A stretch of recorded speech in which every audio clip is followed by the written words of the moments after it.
Yes nkulamusizaako nnyo mukwano gwange yonna gy'osinza obba ng'otuwuliriza webale kwekuumira ku mayengo gano n'okuba omugumiikiriza agaakagwawo aga emergency agalaga engeri owa UPDF komanda wa UPDF gye yafuddemu ng'ekissi kyennyini ekyabwe kye kimusse mu bbato gye babaddeko n'abayeekera mu Democratic Republic of Congo.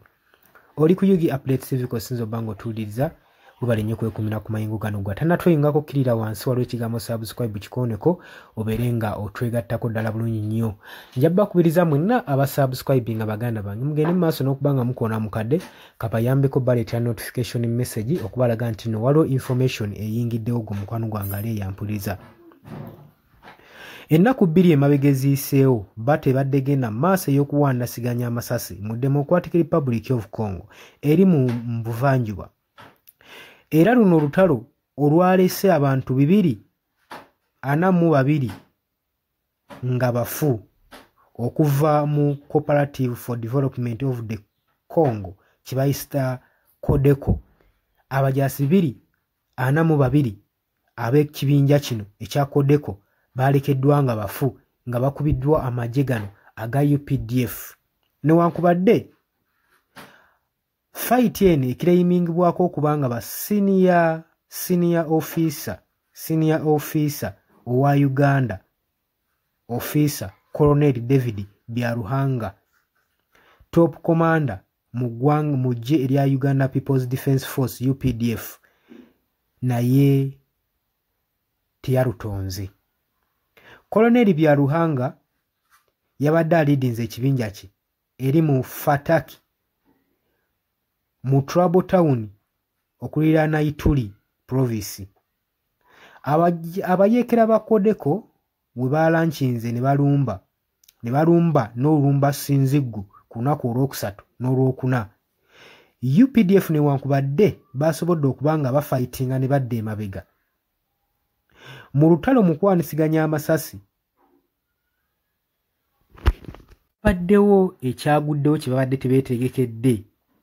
Newankubadde olutalo lwabadde lukyagenda mu maaso, loketi eya grenade RPG yexployinze okuliraana Colonel Byaruhanga era n'alekebwa nga ataddiddwako ebisago eby'amaanyi.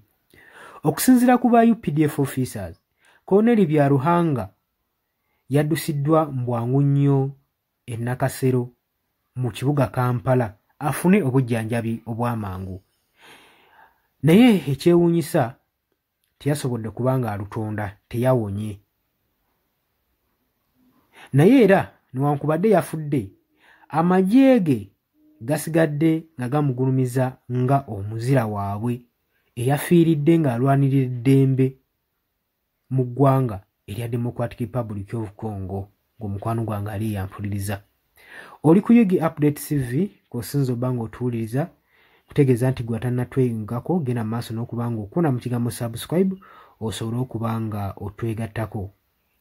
Ng'oggyeko Colonel Byaruhanga eyafiiridde mu lutalo luno mu bbato okwandisiganya amasasi okwagenze mu maaso, wabula abajaasi b'eggye lino erya UPDF Abannayuganda nabo ku bo baafunyeeko ebisago era nabo bali mu kufuna medical treatment basobole okuba nga badda engulugo mukwano gwange ali eyampuliriza.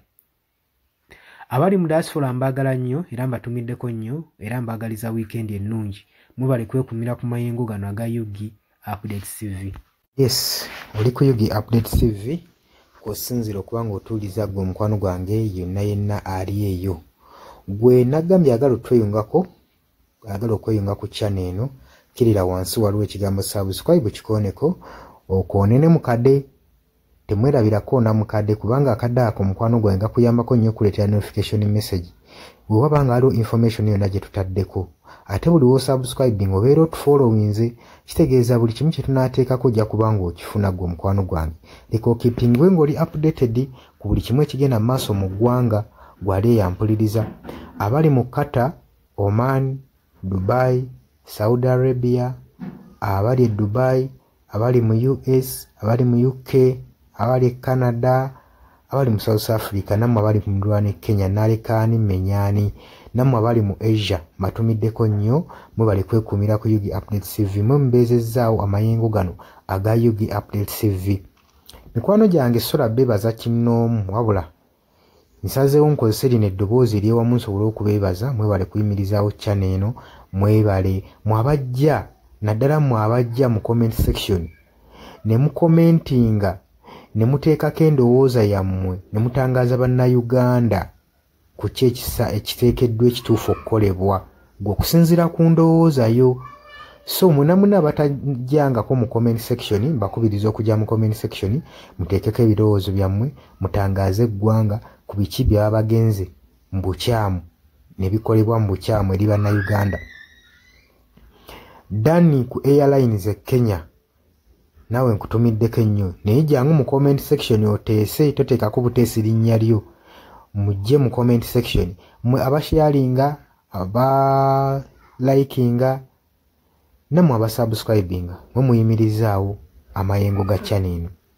Eyo namba y'essimu gye mbateeredde awo eya nooti 726 nooti emu 67994. Eyo enamba ya WhatsApp eri mu kimyufu. Ye namba gy'ogenda oyita kuba gy'osobola okuyitako gwe mukwano gwange ayagala okulanga wamu naffe. Ngw'alina bizinensi yo ng'ogyagala tugikulangire nga wandyetaazo gikulangira. Eyo namba gy'oba oyitako ku WhatsApp osobole okuba nga naye bizinensi yo gikuba abantu tugikulangire gwe mukwano gwange ali eyo ampuliriza. Nengenda maaso n'okulabula abantu ku biki ebigenda maaso mu ggwanga naddala nga akalulu kano aka 2026 katuukuse kengedde.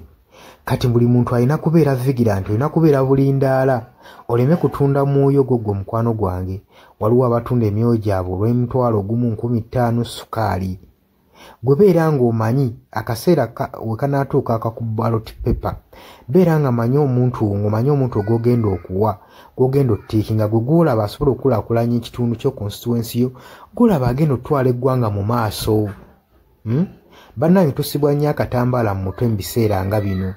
Newankubadde obwavu babubalumizza mutya, totunda mwoyo gwo ku lw'akantu katono, wabula saasira ku ggwanga lyo, osaasire ne ku zadde lyo, osaasire ne ku future weenaabeera. Lowooza ku by'emu maaso. Weewaawo abamu muyinza okulowooza ng'ebibatabakwatako nga tebikwatako, naye ensobi yonna yonna ekolebwa eiza relative, sengaawo, maamawo, kojjaawo, biyinza otutuuka ng'ekyo ekizibu gwe kyetooloddeko ate olaba ebikwatirako biyinza otutuuka esa ne byetooloola ne bifundikira nga bikkutteko gwe mukwano gwange ali eyo. So kyenva nkubiriza baganda bange mwenna bali ku Yugi Update TV ogenda maaso n'okusharinga information eno. Baganda baffe beebereremu ate era baleme kutunda mwoyo gwa ggwanga, babeere nga batambulira ku mazima, nga bayimirira ku mazima, nga bayimirirawo ku lw'eggwanga lyaffe erijja mu maaso, ku lwa future y'abantu baffe n'eggwanga lyaffe mu maaso, kubanga buli muntu ekigenda mu maaso kati akiraba. Bw'atalaba kigenda mu maaso nkakasa obeera muzibe. Ate era ne muzibe naye alina byawulira ebimukyemula omutima, kati n'amanya nti no mu ggwanga mulimu kino.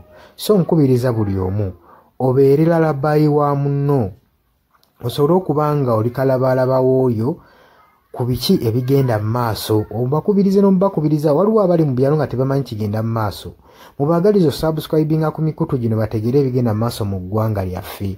Wakati smartphone zajja gwe mukwano gwange ali eyo. Wabula mbaagaliza olunaku olulungi, mubale kwekumira ku Yugi Update TV. Mwabatana subscribinga mugere maaso n'okusubscribinga.